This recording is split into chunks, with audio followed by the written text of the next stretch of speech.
You want to share a screen with me? You'll be able to share your screen, and I'm gonna just introduce you first, and then Okay. you'll be able to share it. Welcome, everybody.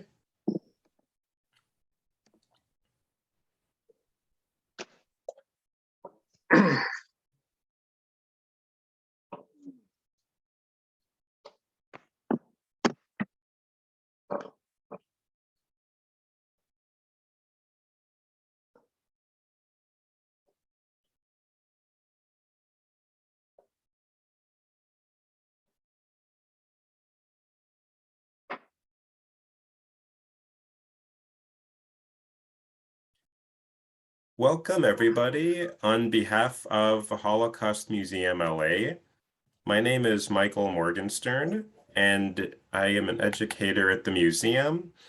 And today you have the honor and privilege of listening to Mike Wolff, a Holocaust survivor from Germany, who will share his story with you.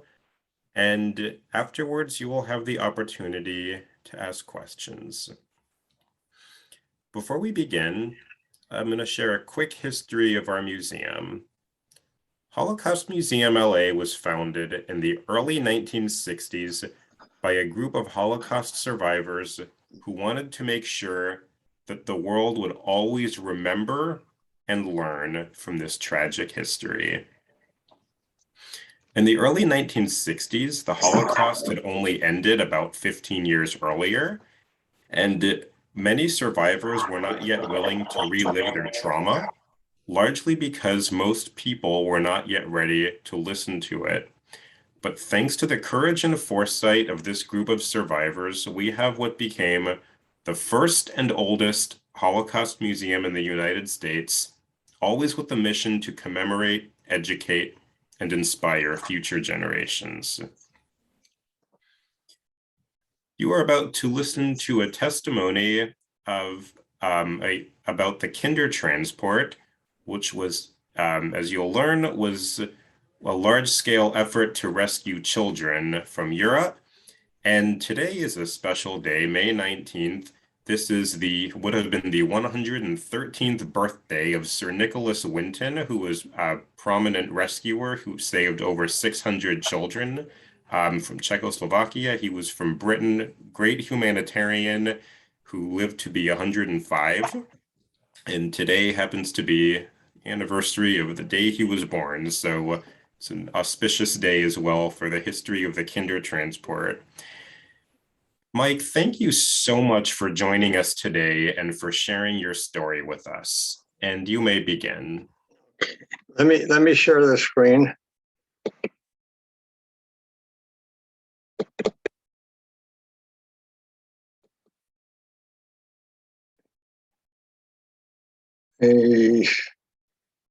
Didn't work. Let me see. We see it. There we go. Yes. I'm going to make it larger. Okay. Thank you so much for joining me. I'm not sure it's a great honor, but anyway, thanks for coming. My presentation is geared for the kids. I talk to children anywhere from usually fifth grade to high school. I've talked to about approximately 7,000 kids so far, just 150 this last week. So the slideshow is geared to the kids, basically. Anyway, I was born in Breslau, Germany in June of 1936. But my story really starts with Kristallnacht, which all of you know, so I'm not going to go through it, except for the fact that, my father was also arrested on Kristallnacht, just like all the other Jewish men. What Kristallnacht started was a movement in Great Britain to bring 10,000 kids into the country, mainly out of Germany and Austria. In a short time frame of almost 3 weeks, they managed to enact a law that allowed this to happen. They tried to do the same thing here in the United States. A bill was presented in the Senate to bring 25,000 kids over to this country but it was soundly defeated. One senator on the floor of the Senate said it goes against God's will to separate children from their parents. So in the end, only about 1,000 kids got into this country mainly through private persons that decided to take in a child and made arrangements. But in Great Britain, not only backed by Jewish organizations, but by the Archbishop of Canterbury, the Quakers, the YMCA, a lot of non-Jewish organizations got behind this movement. And the first transport arrived in London actually on December 2nd, 1938, with about approximately 180 kids from an orphanage in Berlin that had actually been burned down by the Nazis on Kristallnacht. So this was the first transport. You got to remember that to do this, they had to organize, places to put the children, the transportation, and they had to gather. Gathering the children on the first transport was not a problem, but from now on, all the transports were from private, children from private homes. So they had to organize all this stuff.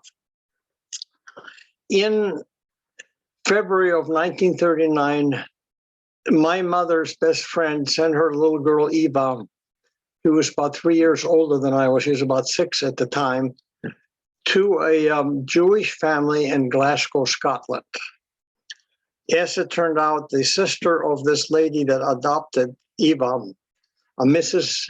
Sarah Ness, also a Jewish lady, decided she wanted a little boy. So she worked backwards through the system, and the request ended up in Berlin at my mother's sister's desk, who was helping in one of the organizations, trying to put this together, trying to get the kids together for transport. And she called my mother, and she says, "You should send Michael over to this family in Scotland." So on June 13th, 1939, my mother took me to Berlin, where we joined the transport. It was 2 weeks before my 3rd birthday. I have no recollection of this, but I have, we have a Kindertransport organization, and I've met, several hundred other Kindertransport people. They were a lot older than I am, anywhere from 5 to 10 years older, and they told us what was going on at that station. I think for the parents it was very, very traumatic, because they were not sure if they would ever see their children again, and for the children they were told, you're going on vacation, we're going to follow you. But I think some of the older children probably picked up on, knew better than that. Anyway, I was the youngest of 168 kids on my transport. So my mother was actually allowed to accompany me on the trip from Berlin to Hamburg. Now, because they had an extra head count, they'd counted my mother's one of the kids. They stopped the train halfway. Once they figured out that she was really not leaving the country, they allowed us to go. When we got to Hamburg, my mother turned me over to one of the older girls, a 13, 15-year-old girl, I don't know what, and said, "Please take care of my child." And at that time, of course, she did not know when or if she would ever see me again. Interesting enough, through Facebook, I am connected with a gentleman in LA, Mr. Fogelson, whose mother and 2 aunts were on the same transport. He actually had the roster of the transport, which I now have a copy of, and my name is on there, and his mother and 2 sisters are on it. And one of his aunts was actually given a child, which could have very well been me. We can't totally verify it because that aunt is no longer alive, but it was just an interesting sideline. So we crossed the channel on the SS Europa, which is a great big ship. There was only 168 of us. and ended up at the Liverpool station. Now, those of you who have been there know this is a huge station, and there's 168 kids and 168 parties looking for them. So this is me in the London Liverpool station. All we had, I don't know where my tag is, I can't see it, but this is we had a number. And the party that was looking for us was given that number, and that's how they reconnected. I assume this is a social worker because it doesn't look like Mr. Ness, obviously. And my mother had arranged for a girlfriend of hers, a Mrs. Weiss, to meet me at the station. And I met her in the 1980s down in Orange County, where she lived in. And she told me I clung to her because she was the only person there speaking German, and I, of course, could not speak English. But Mr. Ness, the husband of the lady that made the arrangements, came down to pick me up and took me to Glasgow. The Nesses were a Jewish family, and Mr. and Mrs. Ness, they had a daughter, Anita, who was also, I think, 3.5 years older than I was. And they took me in and gave me a home, made a home for me. So while I was in Scotland, my mother, of course, was back in Germany, and she was, my dad was in prison, so she was taking care of our business. My grandfather had bought a half interest in a sawmill from my father, and she had to run the sawmill. And my other grandfather, my mother's father, was living with us because he'd been forced to sell his business. He had a small retail store, actually a general goods store, and as early as late '33, the brown shirts would stand in front of the store and says, "This is owned by Jews, don't shop here." So eventually he had he was either going out of business or just kind of almost give it away. So he moved in with my parents, and she was trying to get my dad out of prison. So she was a busy lady. By this time, it was now prohibited to do business with Jews. So, my mother had several invoices that she needed to collect from people that had bought lumber at the lumber yard. So she decided to go to the town mayor and ask him for permission, to deviate on that law. Her friends asked her not to do it. They discouraged her from doing this because they said, he could just have you arrested. However, she went ahead, and he was nice enough to allow her to collect it. So she was able to collect some money, put food on the table, and then try to, try to bribe some of the Gestapo people to get my dad out of prison. Eventually, she was able to get him released, and he also came to Great Britain in August of 1939, just a few weeks before the war started. Now, when he got to Great Britain, they kept him they called them concentration camps. Great Britain was going through a depression, so they did not want to have these foreigners take up the few jobs that were available to the locals, so they kept them in concentration camps. And they did minor work, cleaning out highways, maybe repairing highways and that kind of stuff. So he was there, and my mother decided she's going to leave Germany. So she started looking for permission to get a visa anywhere in the world. The only place she found that she could get a visa was Bolivia, South America. So in early January 1940, my mother decided to leave the country. She wanted her sister and her father to go with her, but they refused. They decided they wanted to stay. My grandfather said, I fought in World War I. What are they going to do to me? Little did he know. Somehow, my parents managed to stay in touch with each other. Through the Red Cross, through the Jewish organizations, And my mother said she was going to go out through Italy. And my father actually wrote her, you know, don't go out. I'm sorry, she was going to go out through the Netherlands. And my father says, don't go out through the Netherlands, go out through Italy. It's too dangerous to go out through the Netherlands because they're torpedoing the ships. As fate would have it, she could not get transportation to Italy, so she went out through the Netherlands and came across.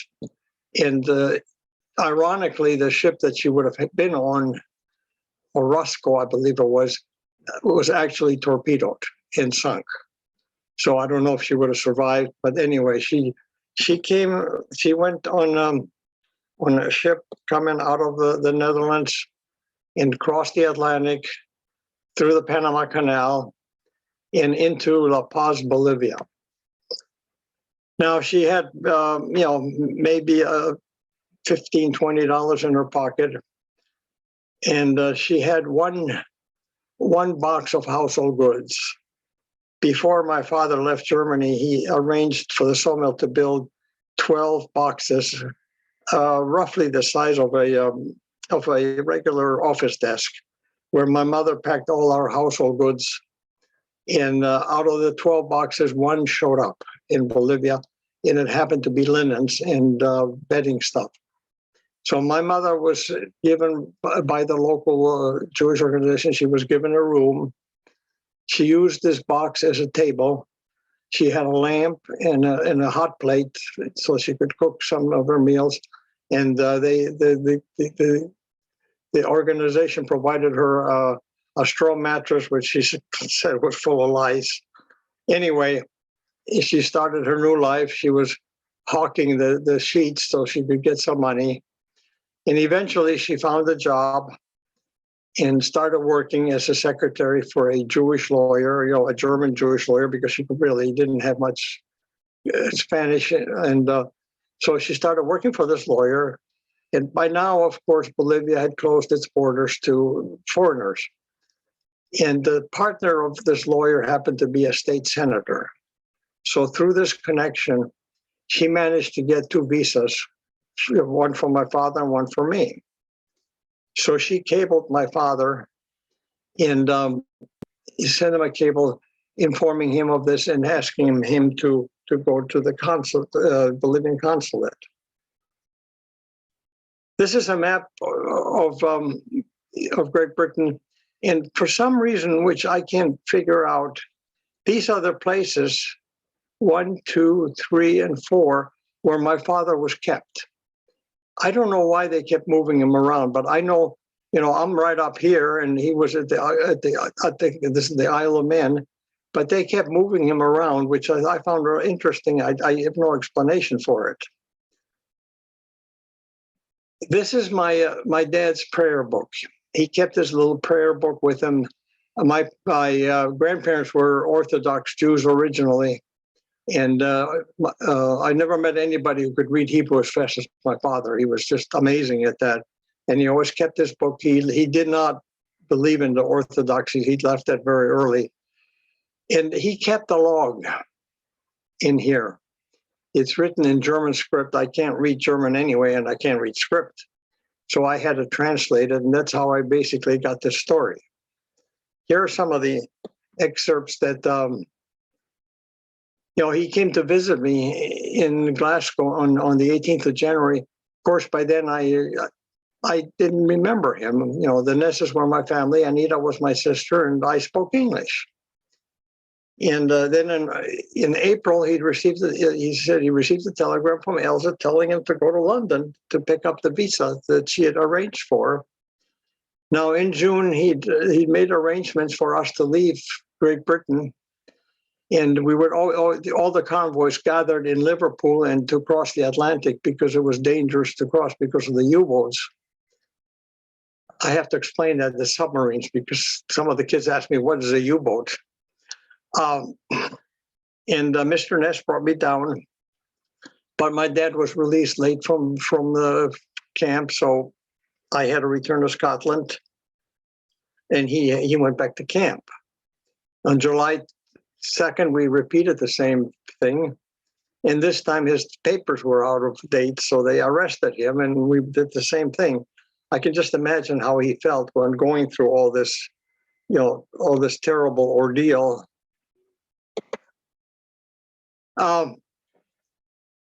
Now, somehow the papers got lost, but they received new papers. And on December 22nd, we arrived in Liverpool for the third time. And I actually remember this. This is when I start remembering things a little bit better. We were staying in a hotel, Mr. Ness and I, and there was an air raid. So we had to go into the underground or a bunker. I don't remember which, maybe just the basement. But when we came out of the hotel, I was walking on glass shards. All the windows in the hotel had been smashed by, percussions from the bombing. And finally, we managed to sail on December 26th, returned again to Liverpool because we missed the convoy. And on the 31st, we actually sailed for real. Now, this is a sister ship of the ship we sailed on. It was a freighter. It was called the Lagarto. It had approximately, I believe it was 13, 14 passengers. And, I remember there was a little gun in the back. And as we crossed the Atlantic, I remember going to the life stations, putting on our life vests, going to stations several times. And, the guns going off through both on our ship and the adjacent ships. And I even remember vaguely an explosion, far down away from us, but we were lucky. And so we managed to do that. It wasn't that comfortable, but this is hard to read. That was basically my daughter went on the internet a few years ago, and she found this, and my father and I are on the passenger manifest of the Lagarto. Then we finally made it to the Caribbean, and Mr. Ness sent, when we got to the Caribbean, Mr. Ness sent a telegram to my mother telling him that my father and I are now in the safe zone, meaning out of the Atlantic, out of the U-boat range. It took me a long time to figure out why Mr. Ness sent it. And I finally figured it out. My father didn't have a lot of money. He had almost, I think Mr. Ness gave him maybe $10 or something like that. So what he did most likely is talk to the ship's operator, ask him to send a message to the home base in Great Britain and contact Mr. Ness. And Mr. Ness was kind enough to send a telegram. And this is, my mother had no idea if we sailed, when we sailed, where we were. So she finally got some information that we were now in the Caribbean. I can imagine, she was very much relieved by then.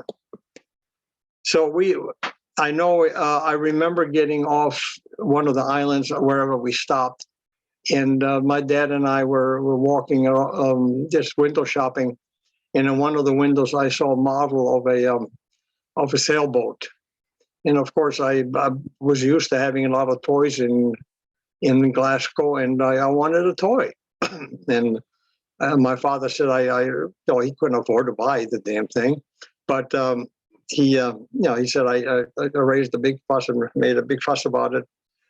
But we left eventually. I went through the Panama Canal, which I remember very clearly. In those days, ships would go east and west at the same time.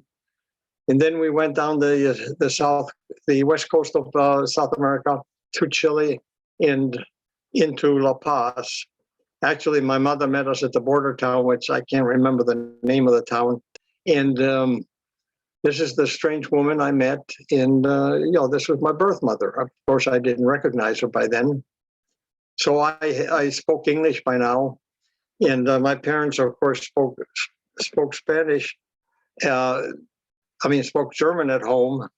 So I learned. I started to learn Spanish. I started learning German again, And my mother says, the first 3 weeks that I was there, I was speaking, three sentences in 3 languages. Now, my father didn't have he didn't have a profession. He was the youngest of 6 kids in the Wolff family. And by the time my father got out of high school, my grandfather was too old to put him through college. So he bought him an interest in the sawmill. So my father had a very difficult time getting a job. Eventually, he obtained a job through the Hochschild family, through the Hochschild company, which is actually based in the United States, although Mr. Hochschild lived in Bolivia. He was a German Jew, and he did a lot to aid Jewish immigrants coming into Bolivia. And he got a job in a mine in a town called Potosi. Potosi is roughly 18,000 feet up in the Andes, so it's way up high there. And after being in La Paz for a few months, we moved to Potosi, where my mother's girlfriend was now living, and we lived with them for a few days. And then eventually, we finally got our own apartment. And we were lucky enough to move into our apartment. This was our apartment in Potosi. My parents slept here. This is my bed. We had a dining room, and we had a kitchen. We had a wood stove with pile and a sink and a table to prepare stuff. There was a tank up here, up near the ceiling, where water would flow in about 3 hours a day, 3-4 hours a day, and we'd have to accumulate water so that we have it. We had a tub, which is right here, and we took a bath once a week in a tub. We filled the tub with hot water from the sink, and each of us took our turn in there. Of course, we couldn't empty the tub and to get fresh water for everybody because there wasn't enough water. Now you notice we didn't have a bathroom. The bathroom, the community bathroom, was across the patio. There were about 3 other apartments in the building, so we all shared this bathroom. Now, to get to the bathroom was a major operation. We took a board to sit on. We took a bucket to flush, toilet paper, and we had a candle and matches so we could see. There was no electricity. There was no running water. So it was an interesting process. Eventually, my dad developed arthritis in his legs, and knees, and ankles early on, and he could no longer work in the mine. So the company was nice enough to get him a job in an office up on the hill, and eventually he became an office manager. And we got to a company house, which we had indoor plumbing, which was great. I had my own bedroom, so it was much better. Now the whole time we were in Bolivia, my parents, of course, kept in touch with the Ness family. They owed him a great gratitude, and they kept corresponding back and forth. And they wanted to know what I was doing, how I was doing, and my parents were very, very good at corresponding. They also applied early on for a visa to come to the States. Excuse me.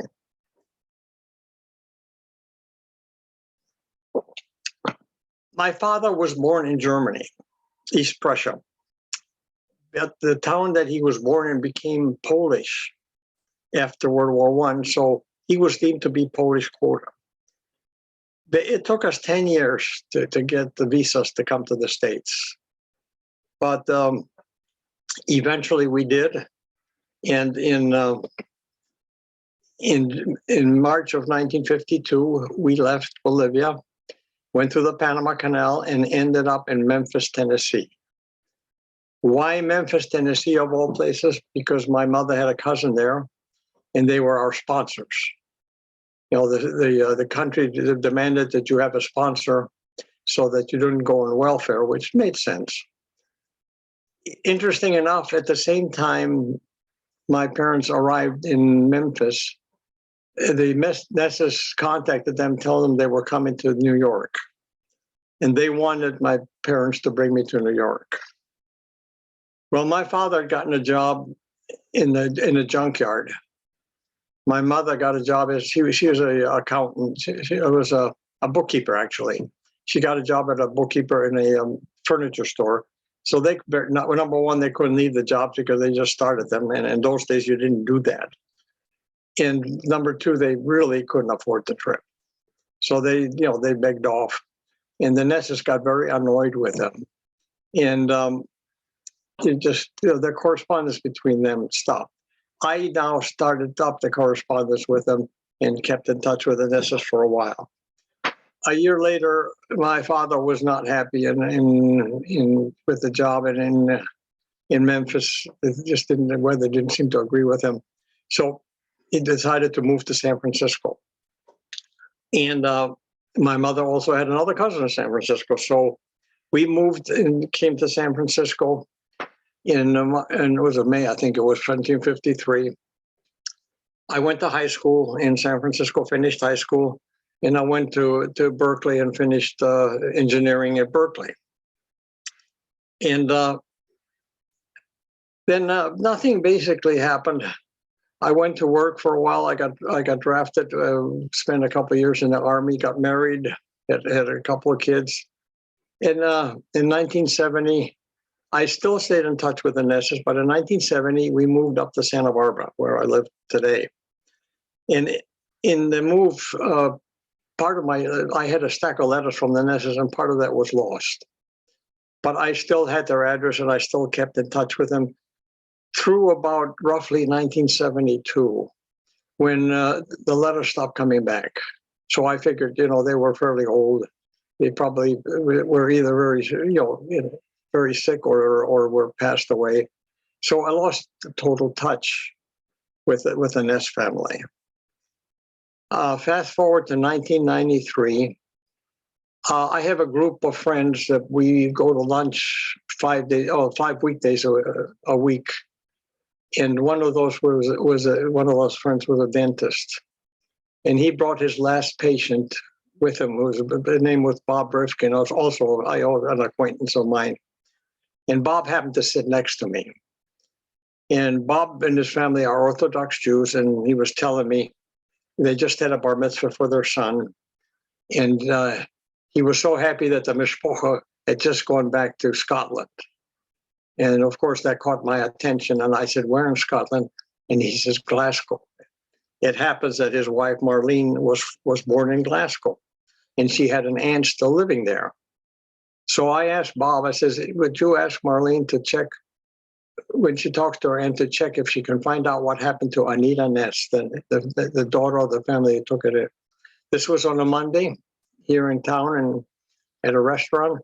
And on Sunday night, Bob calls me, he says, I have a phone number for you. So of course I couldn't call it. It's the middle of the night over there. 5:30 Monday morning, the phone rings. It's Anita. And she says, why haven't you called me? I said, well, I lost the letters. I didn't remember your last name, so I couldn't really get in touch with you. So after 53 years, we reestablished contact. And we wrote back and forth for a while, and then later on in September of '93, my wife Lonnie and I decided to go over to Great Britain. We ended up in London, where we spent a week there, and we met her son Richard. Went to dinner with him, and he invited us to the south, and we met his wife. Then took the train up to Glasgow. Anita is probably the most nervous person I've ever met. She'd asked us to stay with her, which I reluctantly agreed. I wasn't really totally happy about it, but I said, okay, she insisted. And then she had second thoughts about it. So she was very nervous about it. And she met us at the station. And once we, got to know each other, things settled down very quickly. Lonnie and Anita had gotten along pretty well. And so things went pretty well. And a couple of days after we got there, she invited her cousins over. The family is about 15 different cousins, all of them quite a bit older than I was. And they all knew me. And I found out what kind of a brat I'd been, that I did everything I did, every mischief I got into, I blamed on Anita, and I could do no wrong and Anita could do no right. However, I also found out that when I left, Mrs. Ness lost her son. I'd never thought about that. It never occurred to me. The Ness's intention was to adopt me. Of course, my parents' intention was to keep me safe for the duration till they got out, which they managed to do. So when I left, Mrs. Ness went into mourning and she didn't come out of her room for almost 3 months. Mr. Ness actually had tried to bribe my dad into leaving me. Of course, that didn't work too well. So that really bothered me, and it bothers me today. You know, here is the person that saved my life, and you know, I caused them nothing but pain. Yeah, a few years before my mother passed away in Orange County here, she talked to my daughter, and she said, if I didn't know where he was going, I wouldn't have sent him, which means I would have just been killed, you know, with the other 1.5 million children that got killed by the Nazis. So that bothered me. Now, in 1994, I finally talked Anita into coming. Anita was scared to death to fly, but she and Eva came in 1994, and we took them to San Francisco, took them to Vegas, and then we went to Orange County, where Anita met my mother. My mother had never met the Nesses, but this was the first time Anita really met the Nesses, one of the Ness family, the only one left of the Ness family. And she also, you know, met Eva. And my mother did not like to speak about this. It was still too painful for her. She just, you know, she just couldn't do it. I finally pulled my mother aside. I said, "You're the only person that knew Eva's parents, birth parents. You'll have to talk to Eva." And so she finally got an album out and started to talk to Eva, and you know, showed her the picture of her mother, her father, and so that happened. And in 2010, I went back to Scotland. I went back to London, and I took 2 of my grandkids with me. And Anita came down. We had 2 flats in London. Anita came down and spent the best part of a week with us, and it was really a nice visit.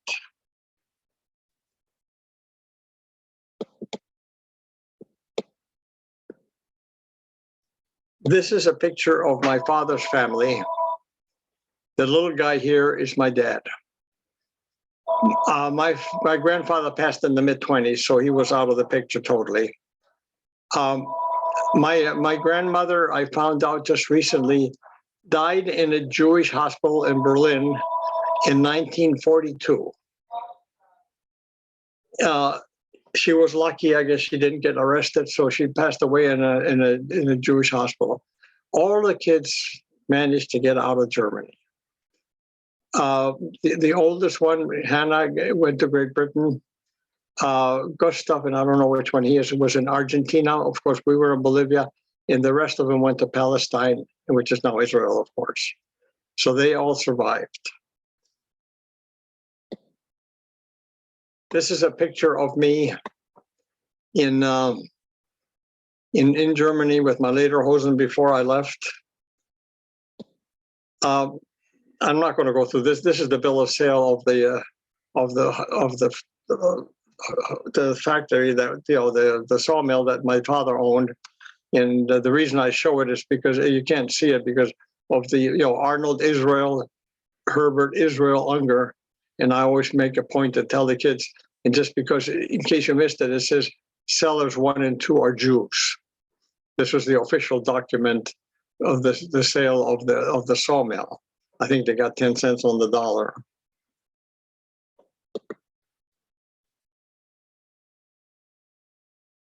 Oh, I skipped my mother's. Sorry, I skipped my mother's. This was my mother's family. This is my mother. This is her sister Kate that actually called my mother, my father, and my grandfather. I remember very distinctly when the war was over in Germany in 1945. There was a big party in Potosi, Bolivia, where all the German Jews got together and partied. And we were walking home, probably around 8, 9, 10 o'clock. And it's the only time I saw my mother slightly tipsy. She was the better for wine. And she made the comment that tomorrow morning I'm going to write the Red Cross to find out what happened to my sister Kate and my father. In 1992, we got the response.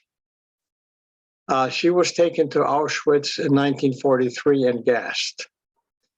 He was in a ghetto in Theresienstadt, and there's no record of what happened to him. You know, he was just one more of the bodies that they picked up on the streets, probably, and that's what happened to my grandfather. This is the Ness family. We were on outing, I guess, at the beach someplace. Mr. Ness, Mrs. Ness. This is Anita, one of her girlfriends, and the little grouch, that's me. You know, I don't know what happened to me that day, but I wasn't happy. This is a picture of my parents and my dog Jackie in front of the house that the company gave us once my dad was promoted to manager. When we left for Bolivia, you know, we did not have a car in Bolivia. So a friend of ours picked us up. And as we drove down the street, I was on the back seat. I turned around and I saw Jackie just running after us. And I still have that picture in my head today. I can see it very clearly. We gave Jackie to our maid was Elsa was going to take Jackie to a friend of ours, somewhere around 3-4 miles. And we later found out that he came back and was sitting on our porch. So I just hope a friendly neighbor took care of my Jackie. This is a picture of Anita and I at the train station in 1993. They were in 53 after we reunited. This is Anita and I in front of the house where the Nesses lived in when I was there. I remembered the street, I remembered the house, and I remembered at the end of the street there was a slight hill with a railroad crossing, and I was always fascinated by the trains. I remember inside, I remember the living room, and I remember I had a tricycle running around in circles. I remember Mr. Ness. He said his twillin every morning, and I had some wooden blocks, and I would tie him to my arm, and I would daven with him. You know, he davened and I davened. I didn't know what I was talking about, but anyway, I remember that very clearly. This is my mother with Eva and Anita during their visit. This is the visit I talked about in London. This is Anita. This is Richard, her son, her oldest, with his girlfriend. This is my wife, Lonnie, and I. This is in our flats in London during our last visit. This is the Anita and her daughter and grandson, Nicholas. I finally remember his name. This is my granddaughter, Amanda, my grandson, Mikey, and my wife and I, of course. At that time, Mikey said, if you don't write your story, he says, I will. I probably should have let him do it. I did it, but it took me forever. This is my daughter and my grandson. They went back to Scotland, I believe it was just before COVID, probably 2018, 2019, or something like that, just before COVID. And this is the house, the Ness house now. They met with Anita's granddaughter. Anita's granddaughter, and the name escapes me now, is a lawyer in Glasgow. She's the only one left in Glasgow because of her mother and her brother and everybody else are gone. So they met with her granddaughter, and they visited the house. So we're trying to, we're still in touch with the family. This is them with Anita's daughter in London. And this is them with Anita's son in London. And my grandson likes whiskey. And Richard said, well, you got to buy Scottish whiskey. He says, none of this other stuff. So he gave him a bottle of whiskey. And this is my son who also met with Richard. This is a statue for the Kindertransport outside the Liverpool station. And while we were in London that time, I wanted to see the statue. So we went to the Liverpool station. And if you haven't been to the Liverpool station, it is a huge place. And I asked 10, 12 different people about the statue. Nobody had any idea what I was talking about. Finally, we found it outside. And I started, this is the back of this. Why is not this working all of a sudden? Okay, here we go. This is the back, and my birth town of Breslau happened to be there. But people, there's an ice cream store over there, and people were sitting there on the statue eating ice cream. So I approached several people and asked them if they knew what it was, and of course nobody knew what it was. Just before we left, I saw a lady taking a picture of the statue, so I approached her and I asked her if she knew what it was. She says, yes, it was about the kids during the war. I says, yes, I'm one of them. And she started to thank me and cry. And I said, no. He says, we need to thank you. You were the only country that really took us in. In the end, there were 10,000 of us, pretty close to 10,000 of us that made it. And this is the book I wrote a few years ago. It's called Full Circle. It's available on Amazon if you're interested. And it tells the full story in a lot more detail. Anyway, that's my story for today.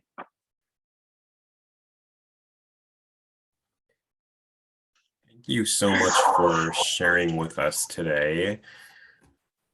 If anybody has any questions, please use the Q&A box and we'll answer as many questions as possible.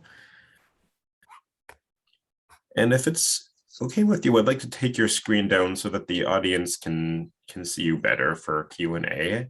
Okay, I'm not Thank sure. you. I don't know.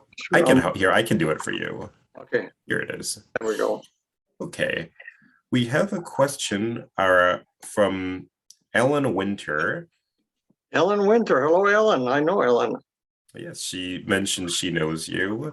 And she says, I love knowing your history in more detail. Thank you for sharing. And she has a few questions. The first, were you scared to go with your father? And your mother must have been going crazy without you and worrying about your safety. I just read a book called Hotel Bolivia. It's by a guy that was born in Bolivia whose parents were on the trip. And he's got a lot of information about how the trip went for the people that were leaving.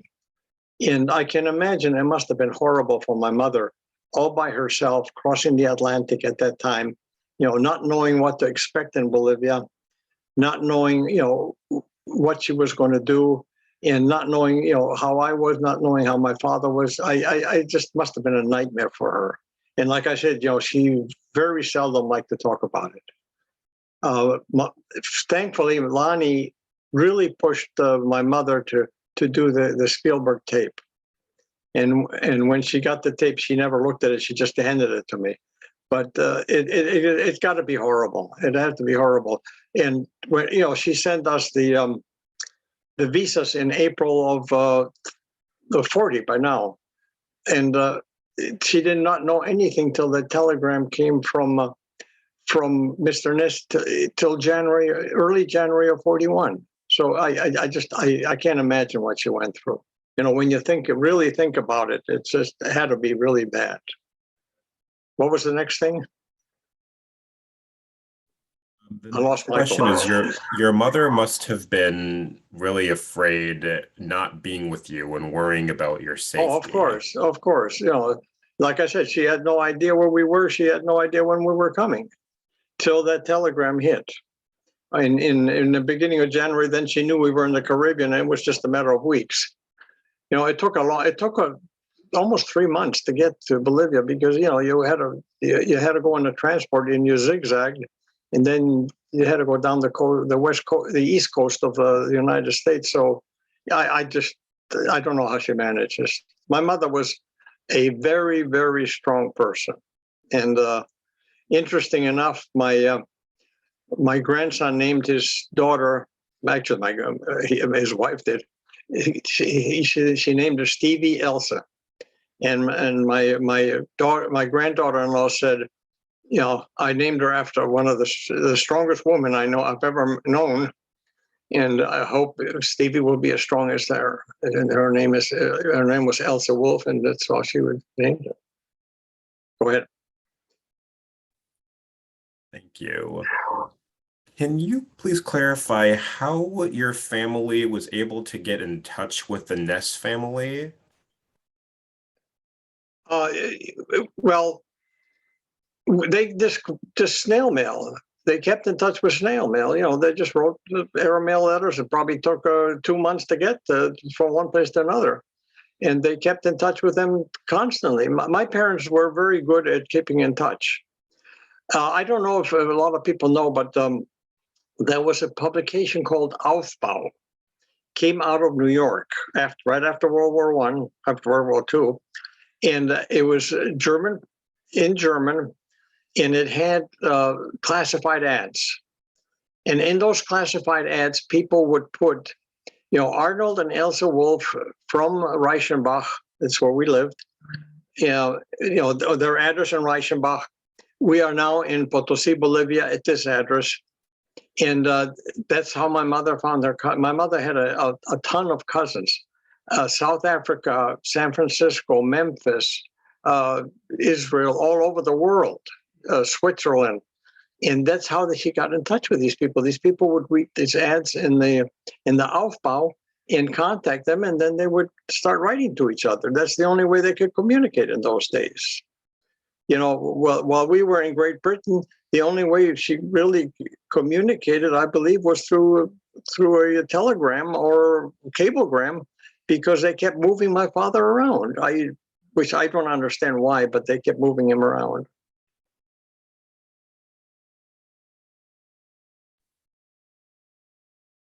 Still speak Spanish? I speak German and I speak Spanish. I'm having a problem with my Spanish. I'm forgetting a lot of words. I'm forgetting English too. So, I'm 85 now, and I'm losing things. For some reason, Spanish is going. It's going quite a bit. I can still get along, and if you speak slow enough, I can understand everything.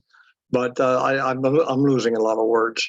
My German, I'm not losing that much, but I never learned to read or write German, but I learned to speak it. But that's, old age, I guess. Thank you.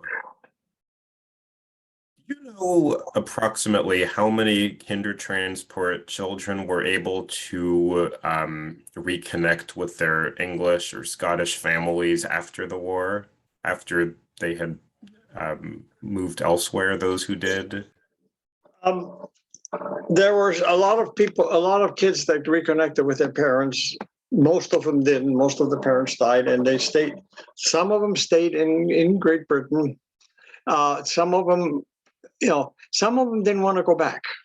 There were the stories of a few that just, this is not my family now, and they didn't want to go back to their original parents, which was a little strange, but that's the way it was. I have no numbers, to be honest with you. I just know the stories of some of these people. Go to KTA, Kindertransport Association, and their stories of they got hundreds of stories of people different. Each of us has a different story. I was lucky. I was in a private home. Some of the kids were abused and were used as laborers. Some of the kids were taken to farms and used as laborers on the farms. Some of the kids were they went to orphanages. It's just everybody's got a different story, and it's hard to figure out how many did what. I know you talked about Nicholas Winton. Nicholas Winton forged passports for the kids. He actually forged them. And, so there may have been more than 10,000 kids that came over. His came from Czechoslovakia. So, that's a lot of the paperwork has been lost. They have no trace of me in Great Britain. I found traces of my father, and I found in my book, I have communications between my father and my mother looking for my father, and my father looking for my mother. through through one of the Jewish organizations. So it was difficult to communicate in those days, particularly once the war started. Thank you for sharing. Did you ever speak with your parents in later years about their experiences and your experience? No, we very seldom spoke about it. Once in a while, I finally got my mother. She typed up 2 pages of history for me, and of course, my father. I had his. My father passed away at 75, so we did not talk about the Holocaust with my father hardly at all. And but he kept this log in his book, and I translated that. I had my mother translate it, and I had a friend translate it. The 2 translations don't quite agree, but that's basically how I got everything that he went through. He talks about the different camps, and he talks about life in the camp, and come to visit me and I didn't acknowledge him. We were a very close family, and I'm sure my father was very hurt by that. He was a very sensitive man.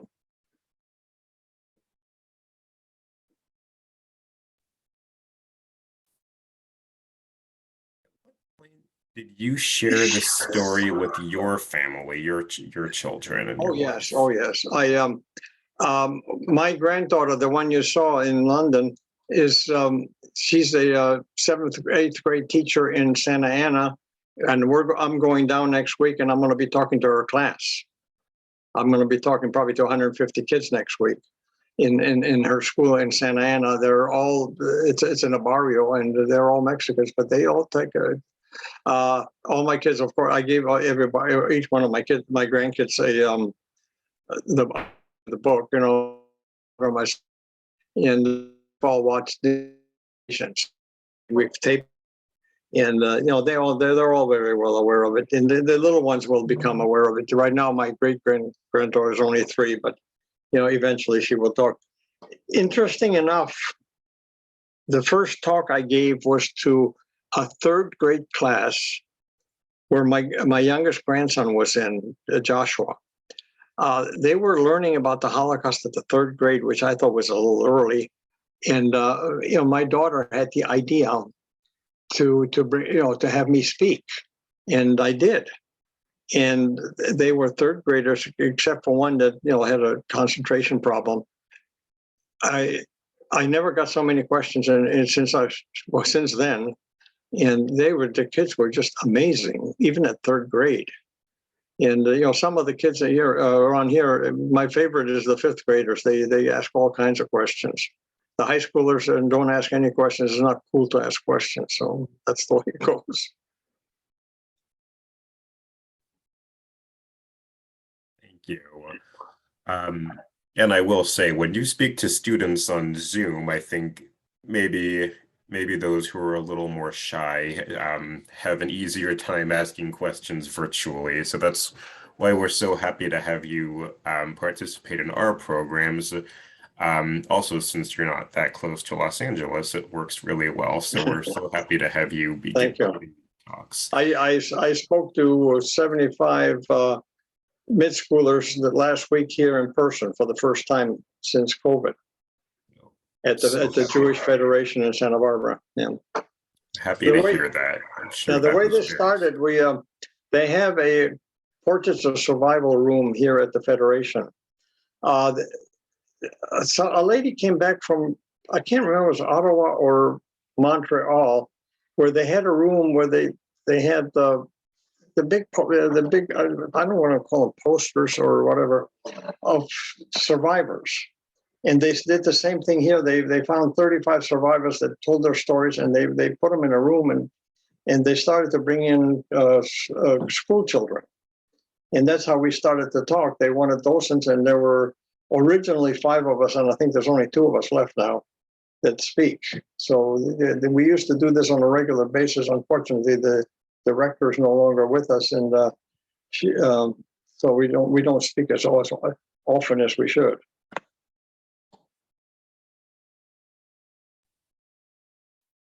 Thank you. We have a couple more questions. Can you please clarify where your mother was when your father was taken and how she managed to escape? She was in Reichenbach, is where we lived. My father did not like the Reichenbach clinic, so he sent her to Breslau for me to be born. So that's why I was born in Breslau. But we lived in Reichenbach. The sawmill was in Reichenbach, and that's where we lived. And that's where my dad was arrested. And like I said, my grandfather was living with us in Reichenbach. And she went back to Reichenbach, and both my father and his partner were arrested, and his partner's wife had a little baby and wasn't capable of doing anything. Not that, I was that much older. So my mother took over the running of the sawmill, and she took care of my grandfather, and she also started to try to get him out of. How did she get him out of jail? And she just went to different consulates to find visas, and the only place she could find was Bolivia. I don't know the details of that. Like I said, my mother did not like talking about this. It was very, very painful for her. Till the day she died. She died at 100 years old. Just a few years ago. So it just. Like I said, she was a very strong person. It's just amazing what she did and what she accomplished in her life. I mean, today you put her in counseling and everything, and there was none of that in those days. Didn't have any counseling. She just did what she had to do, and so we lived the way we lived. We had to. I was so young that it didn't. I guess I just went with the flow. I wasn't happy about it. I remember when we were in Potosi, I had 2 little cars for toys. We were poor. We were very poor.